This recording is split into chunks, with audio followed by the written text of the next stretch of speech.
अगर आप JEE NEET में बार बार फेल कर रहे हैं, आपको लगता है कि अब मुझसे कुछ नहीं होगा, तो रुकिए। आज मैं आपके सामने एक ऐसा एग्ज़ाम बताने जा रहा हूँ जो हजारों लाखों बिहारी छात्रों का एक अंतिम होप है। ये कुछ और नहीं, बीसीसी। हर साल जेईई नीट में लाखों बच्चे फॉर्म अप्लाई करते हैं, प्रिपरेशन करते हैं, लेकिन सच्चाई तो यह है कि उनमें सिर्फ कुछ हजारों का सिलेक्शन होता है और बाकी सारे स्टूडेंट डिप्रेशन, डाउट और कंफ्यूजन में चले जाते हैं। यह एक ऐसा एग्जाम है जो जेईई और नीट से सिंपल है, लेकिन यहाँ भी 90% स्टूडेंट फेल कर जाते हैं, क्योंकि न उनके पास कंसिस्टेंसी होती है, न उनके पास स्ट्रेटजी होती है और न ही कोई उनका मेंटर होता है। आज मैं आपको बताने वाला हूँ कि लास्ट 3 मंथ में इस एग्जाम को कैसे हैक किया जाए और कैसे एक अच्छा गवर्नमेंट सीट लिया जाए। इस एग्जाम से आप government BSc nursing college, government BTech college, government pharmacy college और गवर्नमेंट एग्रीकल्चर कॉलेज में डायरेक्ट एडमिशन ले सकते हो। ठीक, अब बात करते हैं बीसीसी। इसका पूरा नाम होता है Bihar combined entrance competitive examinations. ठीक, पहली बात देखते हैं क्या रियलिटी है इसका रियलिटी क्या है। पहला बात, एग्जाम जो है ना वो फुल्ली 11th और 12th के एनसीईआरटी पर बेस्ड है, जैसे कि जेईई और नीट भी है। आगे इसमें अलग अलग पेपर होते हैं, physics, chemistry, math, biology, agriculture. अगर आप पीसीएम से है या पीसीएमबी से है या पीसीबी से है तो देखिए हर सब्जेक्ट में ना 100 क्वेश्चन होते हैं और 100 क्वेश्चन के लिए आपको सिर्फ 90 मिनट दिया जाता है, यानी एक क्वेश्चन पर 1 मिनट से भी कम समय। तो यहाँ स्पीड प्लस एक्यूरेसी की बहुत ज़्यादा ज़रूरत होगी। आगे हम बात करते हैं ना कि अगर आप एक क्वेश्चन सही करते हैं, अगर 100 में से आप एक क्वेश्चन सही करते हैं तो आपको +4 मार्क्स मिलते हैं। अगर वही क्वेश्चन गलत करते हैं तो आपको -1 नंबर दिया जाता है। आगे फोकस कैसे भी करना है, पहले कंसेप्ट, स्पीड और एक्यूरेसी, क्योंकि यहाँ हर क्वेश्चन पर 1 मिनट से भी कम समय है। 100 क्वेश्चन 90 मिनट में करनी है तो क्या होगी, स्पीड और एक्यूरेसी चाहिए। ठीक, और यहाँ रट्टा नहीं चलेगा, यहाँ केवल चलेगा तो कंसेप्ट और PYQ का बार चलेगा। आगे अब हम बात करते हैं ना इसका सिलेबस क्या है, कंप्लीट सिलेबस क्या है कि हम लास्ट 3 मंथ में अपना एक गवर्नमेंट सीट सिक्योर कर सके। तो पहली बात करते हैं हम फिजिक्स की, जिसे भौतिकी भी कहा जाता है। मैकेनिक्स जो हट है, जिसमें मैंने 5 स्टार रेटिंग दिया है, इससे बहुत सारे क्वेश्चन बनते हैं, इससे बेसिक डेवलप होते हैं। और थर्मोडायनेमिक्स एक ऐसा चैप्टर है ना जहाँ जेईई नीट वाले बच्चे इसका नाम सुनते कांपते हैं, क्योंकि वह रटने पर ध्यान देते हैं ना कि कंसेप्ट बिल्डिंग पर। अगर आप इस चैप्टर को थर्मोडायनेमिक्स को एक बार समझ लेते हो तो इससे बहुत सारे क्वेश्चन आते हैं और वो इजीली सॉल्व हो जाते हैं। अब आती है इलेक्ट्रिसिटी एंड मैग्नेटिज्म, जो 12th का पार्ट है, बहुत सिंपल है, बहुत मजेदार है। आगे ऑप्टिक्स, चाहे वो रे ऑप्टिक्स हो या वेव ऑप्टिक्स हो, मैक्सिमम क्वेश्चन जो होती है वो रे ऑप्टिक्स से आती है और न्यूमेरिकल जो आती है वो कभी कभी वेव ऑप्टिक्स से आ जाती है। अगला मॉडर्न फिजिक्स, जो हमारे MR सर स्टार हैं, वो बोलते हैं क्या कि कंटेंट बटा साइज देखो।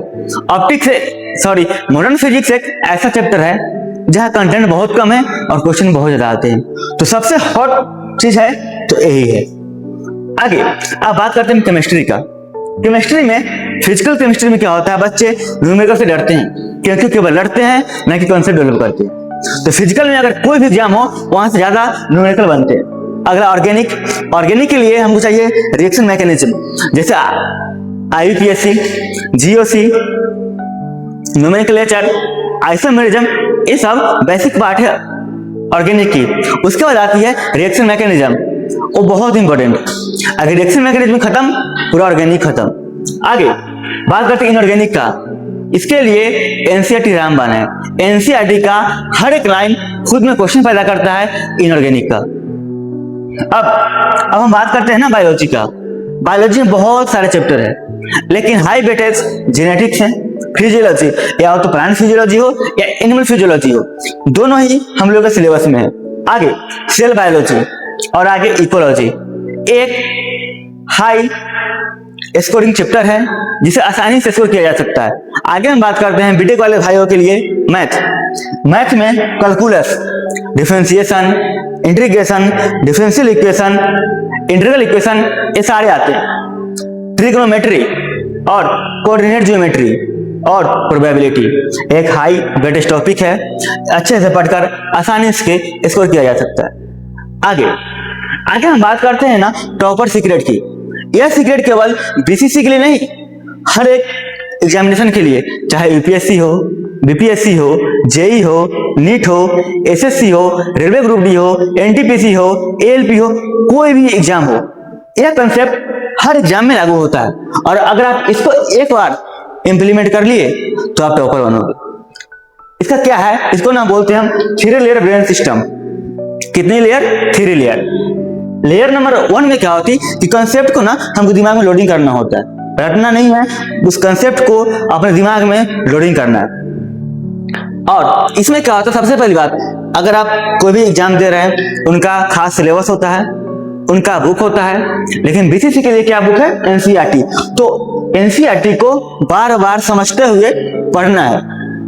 2 होता है क्या, आज के जमाने में ऑनलाइन लेक्चर आसानी से अवेलेबल होते हैं, चाहे वो टेलीग्राम हो, चाहे यूट्यूब हो, चाहे इधर हो, चाहे उधर हो। बच्चे क्या करते हैं, दिन रात केवल लेक्चर देखते हैं। लेकिन सबसे बड़ी जार यही है कॉम्पिटिटिव एग्जाम की लेक्चर। अगर आपको कोई एग्जाम निकालना है तो लेक्चर कम देखिए और सेल्फ स्टडी ज्यादा कीजिए। तो यहाँ केवल एक लेक्चर डेली देखना है और उस लेक्चर का माइक्रो नोट्स बनाना है, मतलब एक पेज में पूरा चैप्टर आ जाए और उसको हम बार बार समराइज करेंगे।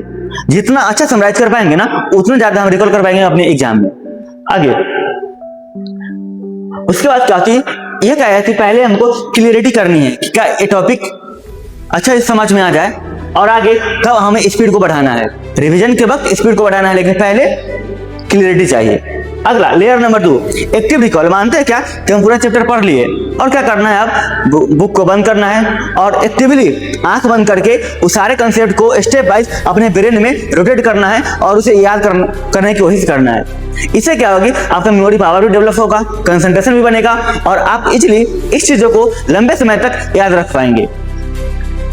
आगे एक्सप्लेन लाइक टीचर्स।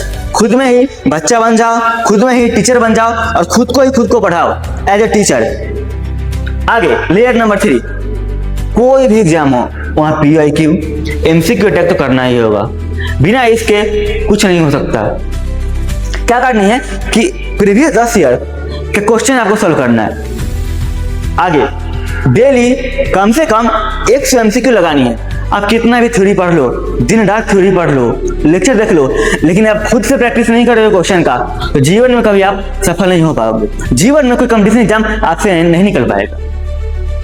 आगे बीसीसी का जो है ना, वो पैटर्न रिपीट करता है। एग्जाम कोई भी हो, उनके पास उतना ऑप्शन ही नहीं होता है कि हम नया वैरायटी का क्वेश्चन लाए, क्योंकि 10 साल में सारा वैरायटी कवर हो चुका होता है और बहुत सारे क्वेश्चन 10 साल में ही रिपीट होना शुरू हो जाते हैं। आगे प्रैक्टिस करना है टॉप रैंक के लिए। अगर आपको गवर्नमेंट सीट चाहिए तो प्रैक्टिस चाहिए। आगे टाइम टेबल क्या होगा, हम बात करते हैं साइंटिफिक टाइम टेबल की। किसी भी एग्जाम के लिए क्या करना है, आपको 2 hour daily concept plus NCERT को पढ़नी है, फिर 2 आवर खुद से प्रैक्टिस करनी है और उसमें सेल्फ स्टडी करनी है। अगला 1 आवर डेली रिवीजन करना है और 1 आवर हमेशा प्रीवियस ईयर क्वेश्चन को सॉल्व करते चलना है और आप कुछ समय बाद एज ए टॉपर बन जाओगे और प्रो बन जाओगे। आगे आखिर बात करते हैं क्या कि टाइम का स्ट्रेटजी क्या होनी चाहिए कि हम आसानी से एग्जाम को फोड़ के एक गवर्नमेंट सीट सिक्योर करें। पहली बात फेज 1, अभी मानते हैं क्या कि बीसीसी में 3 मंथ बचा हुआ है, सपोज 3 मंथ से थोड़ा कम ही है, लेकिन मानते हैं 3 मंथ बचा हुआ है। तो क्या करना है कि पहला मंथ में क्या करना है, अपने सिलेबस को 70% कंप्लीट कर लेनी है, चाहे जैसे हो, रोकर हो, हंसकर हो या जैसे हो। आगे उसके बाद क्या करना है, अपने कंसेप्ट बिल्डिंग पर फोकस करना है कि हम कंसेप्ट बनाना ताकि नया क्वेश्चन जो है, ट्रिकी क्वेश्चन जो है, उसको हम आसानी से सॉल्व कर पाए। आगे फेज 2, अब जो 2 मंथ बचेगा उसमें ना हम अपना सिलेबस पूरा कंप्लीट करेंगे और प्रीवियस ईयर क्वेश्चन लगाएंगे और हम ना मॉक टेस्ट देना स्टार्ट कर देंगे। अब बात है यह मॉक कहाँ मिलेगा। मॉक कहीं और नहीं, मैं आपको फ्री ऑफ कॉस्ट मॉक दूंगा अपने टेलीग्राम पे चैनल पे, जो नेक्स्ट वीडियो के डिस्क्रिप्शन में आपको एक लिंक मिलेगा। वहां मैं आपको मेंटर बनूंगा, वहां मैं आपको गाइड करूंगा, वहां मैं पढ़ाऊंगा। कोई अगर सब्जेक्ट वीक है आपका, आप मैसेज करना कमेंट बॉक्स में, मैं आपको एक एक कंसेप्ट क्लियर कर दूंगा। आगे फेज 3 लास्ट मंथ में क्या करना है, खाली रिवीजन करना है। ये नहीं कि लास्ट मंथ भी लेक्चर देख रहे हैं, ऐसा गलती कभी मत करना, नहीं तो फिर पीछे रह जाओगे। हमेशा जो नोट्स बनाया है आपने, जो क्वेश्चन प्रैक्टिस किया है आपने, जो एरर बुक है आपका, उसको बार बार रिवीजन करनी है। आगे स्पीड और एक्यूरेसी के लिए लगातार मॉक देते रहना है।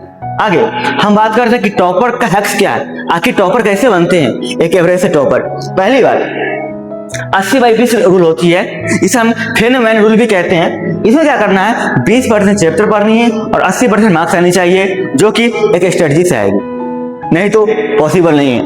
अगली फोकस करना है हमको हाई वेट चैप्टर पे, ताकि कम समय में ज्यादा मार्क्स स्कोर कर पाए। अगला आपको बना है एरर कॉपी, जहां गलती होता है एक ही चीज बार बार, या हम फार्मूला भूल जाते हैं, या कंसेप्ट भूल जाते हैं, या डाटा भूल जाते हैं, तो उसके लिए आपको उस चीज को एरर बुक में लिखना है और उस एरर बुक को बार बार रिवाइज करना है।